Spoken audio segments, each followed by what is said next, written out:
చందమామ అందిన రోజు, బృందావని నవ్విన రోజు, తొలి వలపులు చిలికిన రోజు, కులదైవం పలికిన రోజు.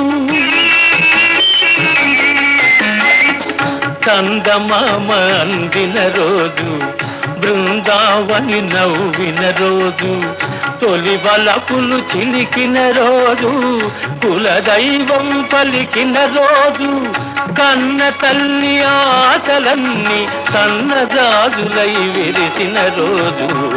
భలే మంచి రోజు, పసందైన రోజు, వసంతాలు పూచే నేటి రోజు. వసంతాలు పూచే నేటి రోజు.